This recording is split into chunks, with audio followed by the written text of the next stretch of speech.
Bom dia. Meu nome é Oliver Cinco, eu sou coordenador do CPDOC, da Escola de Ciências Sociais aqui em São Paulo, da Fundação, e coordenador do MBA em Relações Internacionais, e é uma honra dar as boas-vindas para todos vocês e ao nosso palestrante hoje. Eu, sobretudo, gostaria de dar as boas-vindas à turma 2 do MBA em Relações Internacionais, que está aqui pela primeira vez, juntando-se com a turma 1 também. I will continue in English and welcome Steve Walt, who is here to give the inaugural lecture this semester in International Relations. I don't think Steve requires a very elaborate introduction. I'd just like to brief out a couple of main points of his CV. Steve was professor at Princeton University. Started out at Princeton University, then went to the University of Chicago, and in 1999 went to Harvard University, where he's now a professor of international affairs at the Kennedy School. He was academic dean from 2002 to 2006. His major works include the origins of alliances, which has made a fundamental contribution to realist theory, which includes concepts such as the balance of threats. His next book is called Revolution and War, followed by Taming American Power, which many of you know, and the Israel Lobby and U.S. Foreign Policy. Steve also writes as one of the very few leading academics, regularly on the blog, applying a lot of the theoretical concepts he has developed to day-to-day political relations and political situations. And I think that's a really major contribution to making IR more understood, not only in the United States, but also abroad. I think many of his readers are based around the world.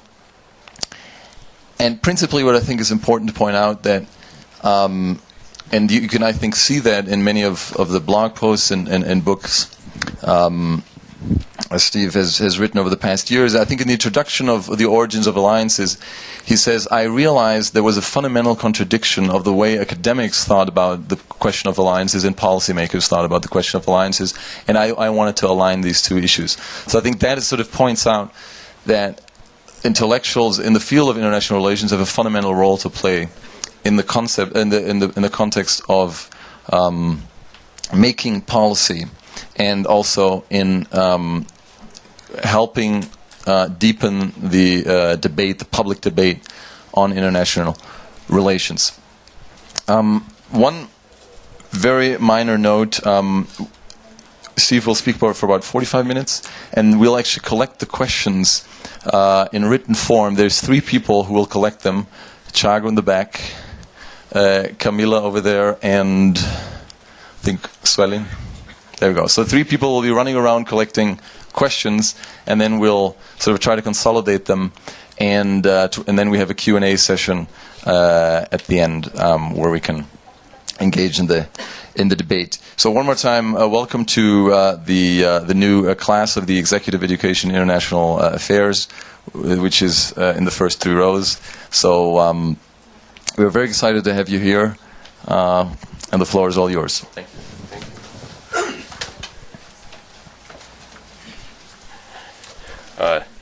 Thank you very much for the nice introduction, Oliver, and I want to thank him in particular for the invitation to come to Brazil for the first time and get a chance to speak with all of you.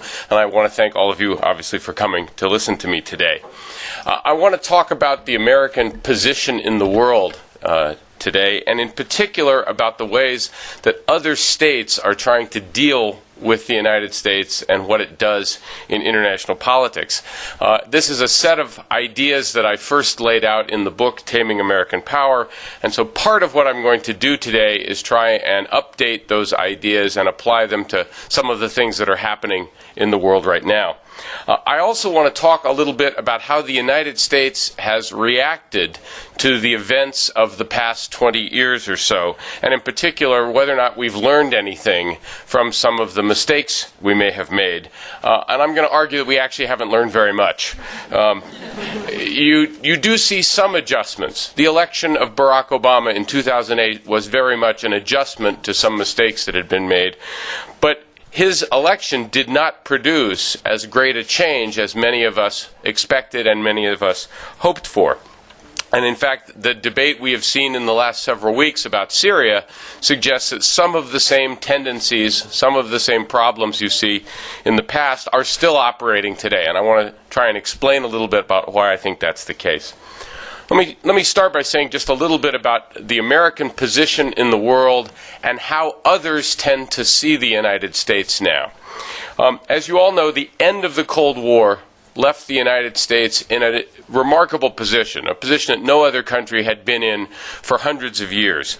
The United States was about 25% of the entire world economy, twice as large as any other country. American military spending was equal to essentially the rest of the world all put together, all combined. And that gave the United States the ability to do various things with military power that no other country could do. The United States had a prominent role in most international institutions, the United Nations, World Bank, International Monetary Fund, things like that.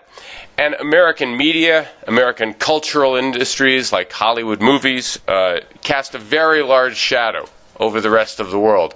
So we had a lot of what my colleague Joseph Nye likes to call soft power, in addition to all the hard power as well. And so lots of people began to say, well, the United States was the most powerful country since the Roman Empire, or something like that. And so back at the end of the Cold War, the big question for most foreign policy experts in the United States was, what should we do with this remarkable amount of power that we now have? And people argued about what they thought American policy should be. I think that's an important question, but I was interested in a different question, which was, what does the rest of the world do about American power? What do you do if you're France, or Russia, or India, or Israel, or Iran, or North Korea, or Mexico, or Brazil? How do you deal with the reality of American power? And although many Americans thought, well, the United States was so strong now, we can do pretty much whatever we want, I was pretty sure that other states did have options, did have ways to deal with American power, and they could use those different strategies to try and either slow us down or take advantage of the United States. And that's what I'm going to talk mostly about today. So I'm going to talk about three big questions. First, why do other states worry about American power? Why does it bother them? Second, what are the different strategies that they can pursue to try and deal with American power? And then finally, given what other states are doing, how should the United States react? What should our response to all of this be?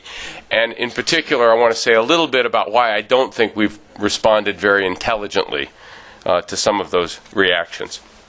First point I would make, and I think all of you probably know this already, is that there's a very large gap between how Americans tend to see our role in the world and how everybody else sees it. So if you ask Americans whether the United States takes the interests of other states into account when we run foreign policy, when we do foreign policy, if you ask Americans, when we do foreign policy, do we take the interests of other states into account? Over 70% of Americans will say, yes, of course we do. Right? But if you ask the very same question in other countries, of course, the vast majority of people says, of course not. The Americans never pay attention to other states' interests. The number of people in Egypt who say that the United States takes others' interests into account is only 17%. Right? In Australia, which is a very close ally, it's 29%. Right? Over 70% of Americans think we do, but people around the world obviously don't agree. Similarly, American politicians and political commentators tend to see America's role in the world as a very positive thing. So Bill Clinton, when he was president, once said, "The United States is indispensable to stable political relations. We are a beacon of hope around the world. My colleague Samuel Huntington, the late Professor Samuel Huntington, wrote that American primacy is central to the future of freedom, democracy, open economies, and international order. Secretary of State Madeleine Albright famously said, "The United States is the indispensable nation that sees farther than other countries do." A reporter for Newsweek magazine, Michael Hirsch, wrote in 2005, "The role played by the United States is the greatest gift the world has received in many, many centuries, possibly all of recorded history." And finally, President Bush, after 9/11, said in an interview right after 9/11, says, "I just can't believe there is such hatred of America because I know how good we are." Well, as your reaction shows, not everyone agrees with this view.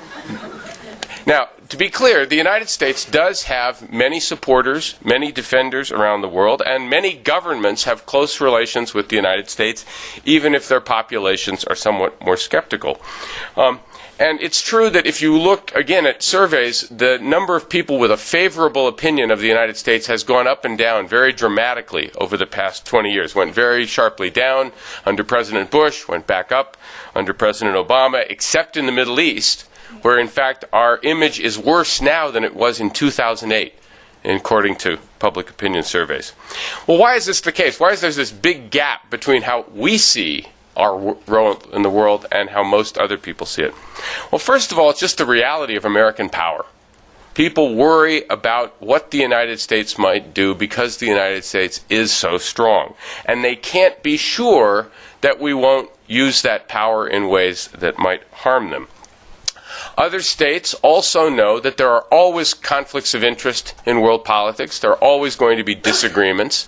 And the more powerful you are, the easier it is for you to get your way, to push other people to have to compromise on your terms, at least to some degree. And finally, other states have to worry that the United States might do something that hurts them, not because we intend to, but just because it's an unintended consequence of something we're doing for some other reason. So, for example, if the United States does something in the Middle East that causes oil prices to go up sharply, every country around the world that imports oil and has to pay for it is hurt by that. Not because the United States wanted to hurt them, but because it did something else that had this consequence. So part of the problem is very simple. Other states worry about American power because they know that whatever we decide to do is going to have a big impact. And the former Prime Minister of Canada, Pierre Trudeau, had a great line about this. He said that being near the United States is like sleeping with an elephant. No matter how well behaved the beast is, you are still affected by every twitch and grunt. And that's kind of what it's like for much of the world now. Whatever the American beast does will affect you. Okay, so that's one problem. The second problem, of course, is that sometimes the United States does use its power in ways that other states don't like. It's not just the fact that we're so powerful. We use it in various ways. And just a couple of examples. Many countries around the world are very concerned about the increased American reliance on drones in various places, because this is a capability that the United States now has. It's at this point superior to what other states have, and they worry that maybe we would start using this in other places, or they worry simply about the consequences it's likely to have. Or to take an obvious, very recent example, even close U.S. allies like Germany and friendly countries like Brazil have been deeply upset by the revelations of spying by the National Security Agency. Now, all countries spy on each other, but here the United States was using its wealth and its technological sophistication in an almost out-of-control way, without thinking carefully about whether or not the benefits of this information we were collecting were really that great and worth the possibility that it would harm the political relationship with a country on which we were otherwise on good terms. And naturally, it makes perfect sense that countries like Brazil or Germany are very upset by this and now want the United States to do something about it. And finally, we should not forget that in some cases, even extremist groups like Al-Qaeda are angry not by American culture, not by American democracy, but by specific acts of American foreign policy, what they see as aggressive and insensitive American behavior, especially in the Middle East. So if you read bin Laden's writings, it's clear that the reason he decided to attack the United States was partly our support for the government of Saudi Arabia and partly our support for Israel. Those were his main motivations for doing this. And you don't have to agree with what he did to understand that the motivation was a reaction to American policy, to how we were using our power, not hostility to the United States itself. And by the way, if you look at public opinion surveys, again, in the Middle East, there's lots of admiration for American culture, American democracy, American business, American scientific achievements, but there's deep hostility towards American foreign policy. Right? It's a reaction to what we're doing, not to who we are. Finally, the third thing that bothers people about American power is hypocrisy. The fact that the United States tends to apply different standards to other states' conduct than it applies to its own. And my favorite example of this is actually our attitude towards nuclear weapons.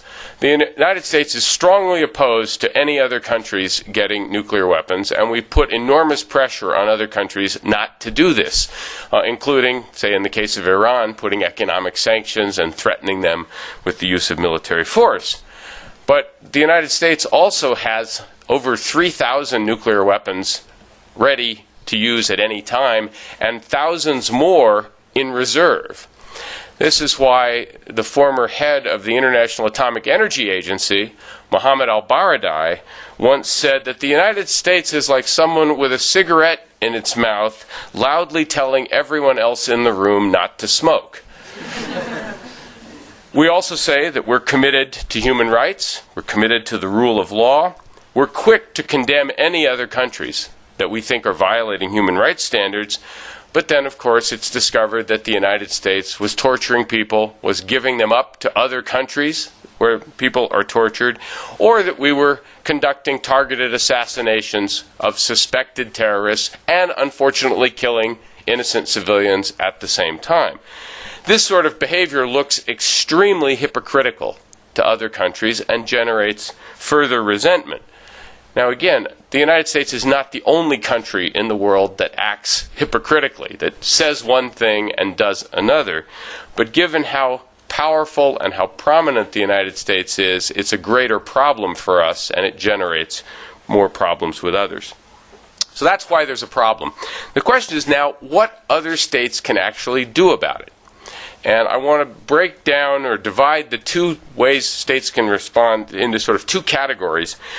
One, there are various strategies of cooperation, ways of trying to get along with the United States and take advantage of it. Or one can try to figure out ways to oppose American power to try and constrain it. I'm going to talk about each one separately. Let me start with the strategies of cooperation. Well, one way of dealing with a very powerful country is just to go along with them. You know, if you can't beat them, join them. And this is what some Americans, particularly neoconservatives, expected to happen. We were going to be so powerful, the rest of the world was just going to have to do whatever we wanted. And they would align with us the stronger and tougher we appeared. And you see some modest evidence of that in a few cases. Most countries are very careful about whether or not they want to challenge the United States directly, because they know that could lead to lots of trouble. So they're prudent in the face of American power. But there's not much evidence, in my view, that the United States has been able to intimidate other countries into supporting us because they're scared, supporting us out of a sense of fear of us. Saddam Hussein never surrendered to the United States, despite the fact we put enormous pressure on him. We eventually had to go to war and overthrow him. That was true of the government of Serbia. The government of Serbia is a very small, not very powerful country. Under Slobodan Milosevic, we put great pressure on him over Kosovo, but he didn't cave in. We had to go to war as well. North Korea has never given in to American pressure. The Palestinians have not surrendered because of American pressure. And Russia and China are not leaping to support the United States on a wide array of international issues because they're scared of us or anything like that. There is one case where I think this may have worked, but it's a very instructive case, and that's the example of Libya under Colonel Gaddafi. The United States and a number of other countries put enormous pressure on Libya from the 1990s on to give up its weapons of mass destruction programs. They were not particularly extensive programs. It wasn't a big priority, but we did put a lot of pressure on them, and eventually Gaddafi agreed to do so. In 2003, he agreed he would give up all of his weapons. We came in and actually dismantled the whole program and carted it away. The key point is that we made a concession in 2003. We said, if you'll give up your weapons of mass destruction, we will not do regime change. We'll leave you in power. And at that point, Gaddafi agreed to do it. Right? Now, you all know what happened afterwards. The uprising broke out in 2009. The United States and a number of its allies got approval from the UN Security Council to provide military support to the rebels. We proceeded to then exceed the terms of the UN resolution, and we overthrew him anyway. This is one of the reasons why Russia and China have been opposing us in Syria. They don't like what we did in Libya, and they don't want the United States and others determining who gets to govern in different places. And furthermore, what do you think is the lesson that a country like Iran drew from what happened in Libya? If you give up your weapons of mass destruction programs in exchange for an American promise not to overthrow you, how much is that promise really worth? So again, I'm not sorry that Gaddafi is no longer in power in Libya, but I do think the larger implications of that are worth thinking about. So that's one strategy, and it doesn't happen very often, that states align or support the United States just because they're scared. A second strategy, and this is very common, is that states want to ally with the United States so that we can help them deal with some local security problem. This is why the countries of Europe wanted to be part of NATO. This is certainly why countries like Poland wanted to join NATO after the Cold War. And this is why many countries in Asia now want to have a very close relationship with the United States. It may not be because they like us so much, but they have security problems in their own neighborhood, and American power can be very useful for dealing with that. A third possibility, and it's sort of a variation on the second one, is what I've sometimes called bonding. Here you try to get very, very close to the United States so you can actually influence how the United States uses its power. And the best example of that in history is Great Britain, ever since World War II, where they've wanted to have a special relationship with the United States, very close cooperation on foreign policy matters, very close cooperation on intelligence. And so British prime ministers can sort of whisper in the ear of the American president and try to influence them. If you think about the way Tony Blair behaved towards George Bush, trying to be so close to him all the time. The British actually used to refer to his policy as one of hugging the United States. All right.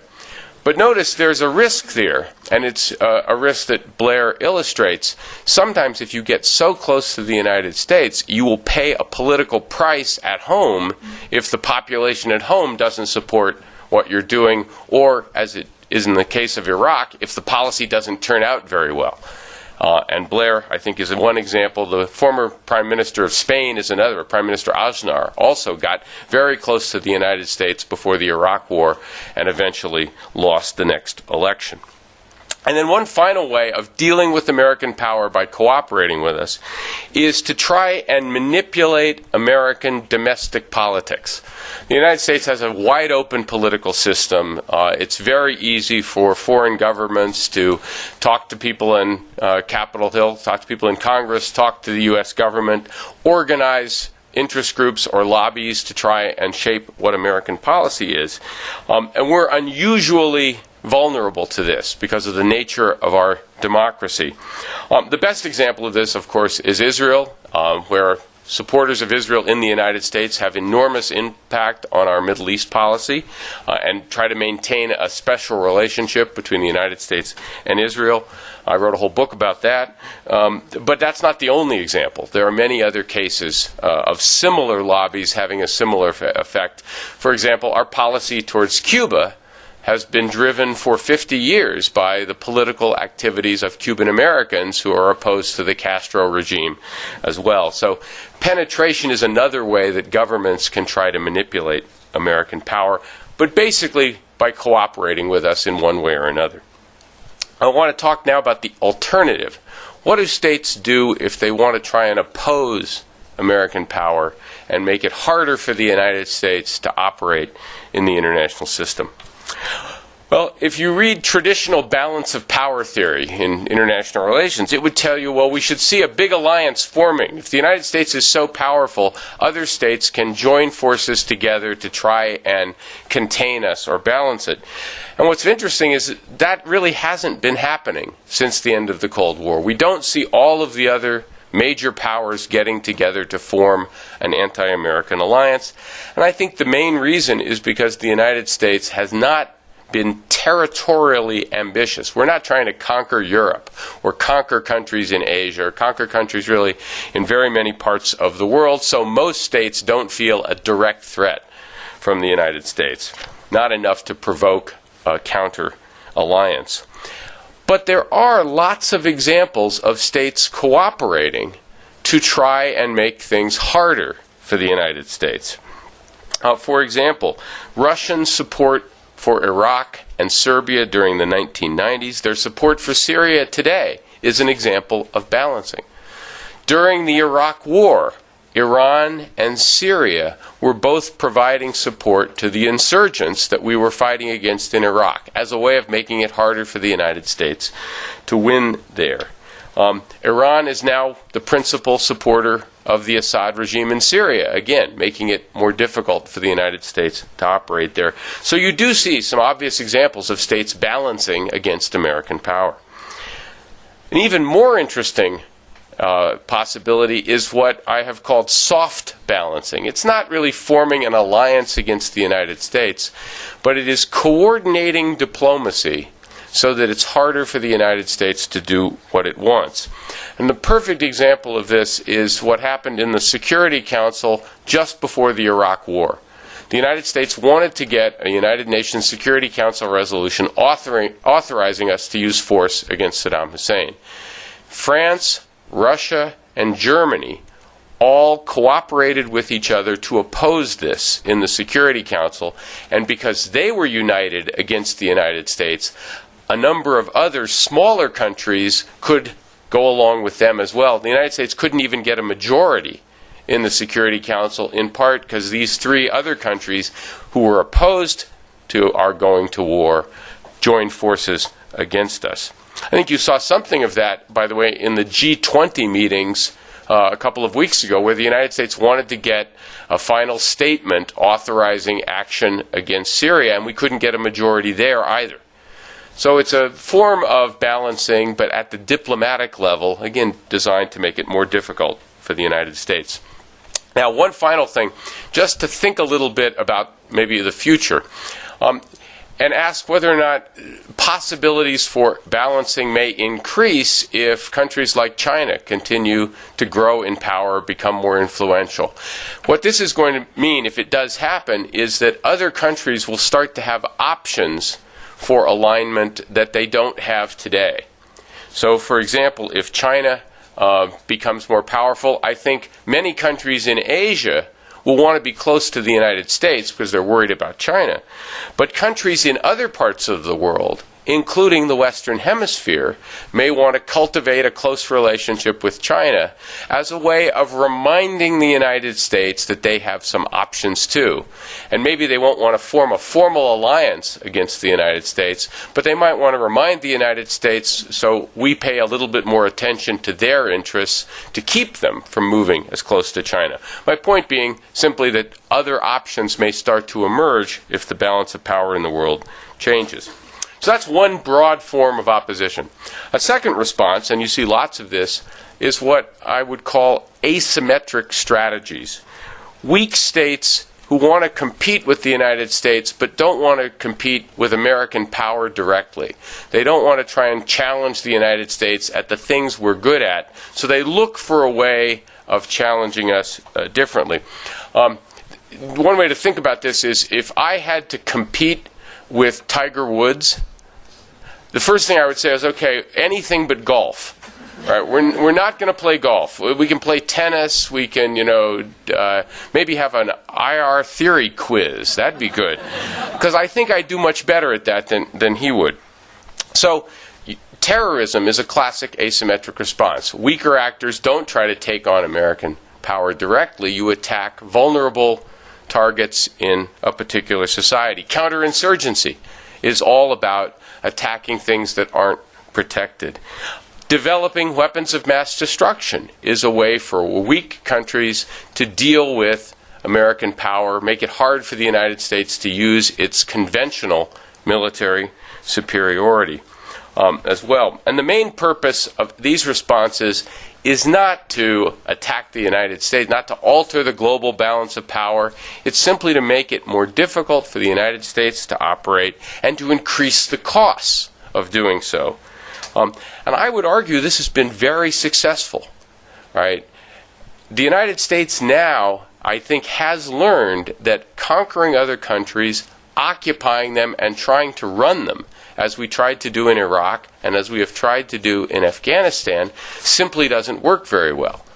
And we are now largely deterred from doing that. So in the debate about Syria, one of the phrases you keep hearing is, no boots on the ground. No American soldiers will be in Syria, because we've learned from what happened in Iraq and what happened in Afghanistan that this just is too expensive. It's not worth the costs. So this particular asymmetric response has actually been very effective in altering what the United States might be willing to do with its power. A third way that weak states can get things from the United States is blackmail. Right? And the world champion of blackmail is North Korea. All right, North Korea, threatens to get nuclear weapons, so we pay them off. Then they go ahead and get nuclear weapons. They threaten to get some more, we pay them off again, etc. They're extremely good, and they do this with others as well. They're doing much the same thing in their relationship with China as well. They threaten to do things that nobody wants them to do. It's pretty credible, so you try to find some way to persuade them. Also, notice that allies can do this too. So President Karzai of Afghanistan, in a sense, blackmails the United States, or has for years. What is his threat? His threat is to collapse or to resign. And because we don't have anyone better to run Afghanistan, or to try and run Afghanistan, we've been willing to provide more assistance or to look the other way at things like corruption in Afghanistan, because we have no alternatives, and it gives him a credible threat of blackmail. A fourth strategy is, I call it balking, but it basically means just saying no. Right? The United States is very powerful, but we can't physically force every country in the world to do what we want, which means that sometimes states can just resist, just drag their feet, just say no, or say that they agree and then don't do anything. So agree to cooperate, agree, yes, we'll do it, but we're really busy right now, maybe next week, right? Or say, yeah, we're doing it. And we come back 6 months later, no, you're not. Oh, I'm so sorry. Any of you who have raised children know all about this tactic, right? This is how children behave. And look, there's lots of examples. So Turkey, in 2003, when we invaded Iraq, we wanted to go through Turkey into Iraq. The Turks said no. Sorry, they just said no. India and Pakistan, we asked them not to test nuclear weapons in 1998. They said no. Israel balks whenever we ask it to stop building settlements. Oh, okay, we'll stop. And then they build some more. Russia and China have been balking on a whole variety of these things. And when you think about this, look how much time the United States then has to spend trying to get people to do things. Right? And this is all a way of making it harder for the United States to use all of that power. Now, one final strategy is delegitimation, and it's really trying to convince people that the United States is a bad country that shouldn't be in this position. Americans would like the rest of the world to think that we're benevolent and what we're doing is for everyone's good. And of course, people who are opposed to the United States want to portray the United States in a particularly bad light. And I'll just give you one example of a country doing this. As you all know, the United States every year issues a human rights report. The State Department does this, where we go around and look at all these countries and report on how the rest of the world is dealing with human rights. A few years ago, China began putting out a human rights report on the United States. You can find it online, and it's really fascinating to read. I'm not saying I agree with it, but it's accurate. They're not making up the information. It's all based on public sources, right? It presents a very unflattering picture of the United States. It's accurate information, but it's all presented in the worst possible light. And this is China doing two things. One, it's trying to distract everybody from China's own human rights performance. But it's also saying to the rest of the world, you really shouldn't pay much attention to what the United States says about your human rights behavior, because America's own human rights performance isn't very good either. Right? It's a way of challenging the legitimacy of what the United States stands for as well. Now, I might add, this I think is one place where the Obama administration has been a real disappointment. People around the world and in the United States truly believed he was going to be very different as president, and that he would bring a lot of the things that bothered the rest of the world to an end, like torture. And he did end, I think, U.S. reliance on torture. But he also escalated the war in Afghanistan, began using drones much more frequently than President Bush had, didn't close Guantanamo. He said he would get very serious about peace in the Middle East and basically did nothing. And of course, we now know he also authorized a very extensive intelligence gathering and data collection on citizens in the United States and around the world as well, something that they then said they weren't doing until it was exposed. All of this has led people, including me, to realize that the problem is not just a single president. It was easy to sort of blame all this trouble on the Bush administration, but to suggest that the problem is really bigger than that, and it has something to do with the nature of American power and the nature of America's foreign policy system. I want to come back to that in a minute or two, but I want to say first what I think we should have done, and then I'm going to say why I don't think we did it. I think basically what the United States should have done, certainly in the aftermath of Iraq, but really before, is return to a strategy which some of us have called offshore balancing, but it's much more of a balance of power approach to the world. It basically recognizes that the United States is an extraordinarily secure country. We have no powerful enemies nearby. We have two large oceans to protect us from the rest of the world. We have a large and diverse economy. We have the strongest military forces in the world, and we have thousands of nuclear weapons. Right? This is a very secure country that doesn't have to worry about others invading it, others even putting much pressure on it. As a result, the United States does not need to control large parts of the world in order to be safe. We're already very safe. We just have to make sure that no other powerful, hostile country controls large chunks of the world. All right, for example, we would prefer it if no powerful, hostile country controlled all the oil in the Middle East, all the oil in the Persian Gulf, say. But that's very unlikely because lots of different countries control parts of it, and for any single country to try and grab all of it would be very difficult, and we could help stop them. we could essentially play a balance of power game. That's exactly what the United States did in the first Gulf War. When Saddam Hussein took over Kuwait, we came in with lots of international support and threw him out to maintain a balance of power. But what we don't need to be doing is running around the world, right, occupying it in various places, trying to determine different forms of government in different places. And we certainly shouldn't be running around overthrowing other governments, because we usually have no idea what sort of government to put in place or how to run these places. Like most countries, we have enough trouble running our own country. And the idea that we should then go off and tell the Afghans how to run their country or the Iraqis how to run theirs, I think is misguided. So that's what we should have done. Second, we've become much too reliant on military power. It has become our first resort rather than our last resort. And I think what you are seeing, by the way, in the Syria crisis is the value of relying on diplomacy first, with military power very much in the background, right? Not trying to solve the problem simply by dropping bombs. In fact, if you look at American foreign policy over time, our major successes, the Marshall Plan, NATO, the Egyptian-Israeli peace treaty that we helped negotiate, managing the reunification of Germany after the end of the Cold War. These are all great successes, and they were all diplomatic, not military in nature. Our major failures have been military. The Vietnam War, the Iraq War, the Afghan War as well. So the second change we ought to make is bring military power more into the background, put diplomacy first.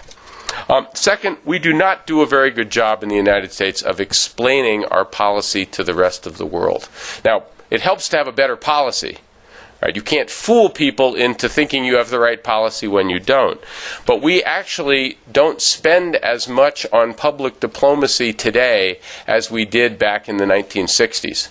As a share of GDP, we used to spend about 1% of American GDP on non-military international affairs. State Department, economic aid, U.S. Information Agency, things like that. We now spend only 0.2% of GDP on these things, and I think the effects are obvious. Just two other quick points. Many of our problems today still stem out of the Middle East, and there I think American policy for decades has been misguided, not good for us and not good for anyone else in the region, including our friends there. So in order to improve that, we need to alter our relationship with Israel, have a normal relationship with Israel rather than supporting them no matter what they do, and get very serious about achieving a two-state solution for the Palestinians before it's too late. I'm not optimistic about that happening, but that's what I would call for. And finally, it is time for us to have a different relationship with Iran. Iran has a new moderate government that seems to be genuinely interested in a diplomatic deal. The basic terms of the agreement are well understood, what has to happen, and if we don't seize this opportunity, it seems to me it will be an enormous blunder on America's part. I don't know if I'm optimistic about that or not. I do think there's going to be an attempt made, and I hope very much that it succeeds. Now, I don't think those ideas are particularly radical or particularly crazy. So the question is, why hasn't the United States been moving in this direction more rapidly? In fact, if you look at the whole of U.S. foreign policy since the end of the Cold War, it's mostly a set of failures. We failed in Iraq, failed in Afghanistan. We failed to get a Middle East peace agreement in the 1990s during the Oslo process, when it was really the best opportunity we've ever had. We have failed to stop Iran from expanding its nuclear enrichment capacity. Right? Iran had 0 centrifuges spinning in the year 2000. They have over 8,000 spinning today, despite the fact that the United States has kept trying to stop them. This suggests the policy isn't working. It's been over a dozen years. We failed to build a strong, positive relationship with Russia. Our relationship with China has been getting worse. And we failed to make much progress on some really big issues like climate change. Very hard problem, but we haven't made much progress there. So there's not a lot of successes, certainly not a lot of big successes, and a lot of failures. So why is that the case? Well, I think there are 3 reasons. First, many of the strategies I just talked about actually work. There are other things that states can do to make it hard for the United States to accomplish its objectives. So one of the reasons we failed is it turns out even being really powerful doesn't allow you to control the entire world. Second, we also keep failing in part because we're so powerful and so secure. When you're as powerful as the United States is, you often get too ambitious, and it's hard to rule out a lot of crazy ideas. Right? When you're as powerful and safe as the United States is, you can actually say to yourself, well, gee, maybe we should invade Iraq. What could possibly go wrong? Right? You succumb to a certain part of hubris. It's harder to have a careful discussion about different options. And that brings me to the third set of problems, which is the nature of the American foreign policy establishment. And I'll be very brief here. I'd be happy to say more in response to questions. First of all, within the American foreign policy establishment, most of the key institutions inside and outside the government are all in favor of American global activism. They want the United States to be the world leader and to be doing lots of things all over the world. So if you look at the agenda of places like the Council on Foreign Relations, the Brookings Institution, the Carnegie Endowment, the Heritage Foundation, all of these think tanks, they're all in favor of the United States getting out there and doing more. They don't always agree on what the United States should do, but they're not ever saying the United States should be doing a little bit less in the world. That's generally not what they're for. Second problem we have, because the United States is so safe and so secure, you can't get the American people to support a lot of international activism unless you first scare them. You've got to convince them that there are these enormous dangers out there, that it really matters. All right? So you have to pretend that a country like Libya is a mortal threat to American security. You have to try to convince Americans that something horrible might happen if we don't get rid of the Assad regime in Syria. Right? You have to convince them that Iran is the greatest danger in the world today, even though Iran spends $10 billion or so on the military every year, and the United States spends over $500 billion. Right? 10 billion versus over 5. Yet Iran is a great threat to the United States. Well, once you've convinced enough Americans that there are all these threats all over the place, you then have to go try and do something about them, even if you really have no idea what to do. Third, in the American foreign policy establishment, being repeatedly wrong, repeatedly failing, is not a problem for your career. There's very little accountability. We tend not to hold senior officials accountable for this.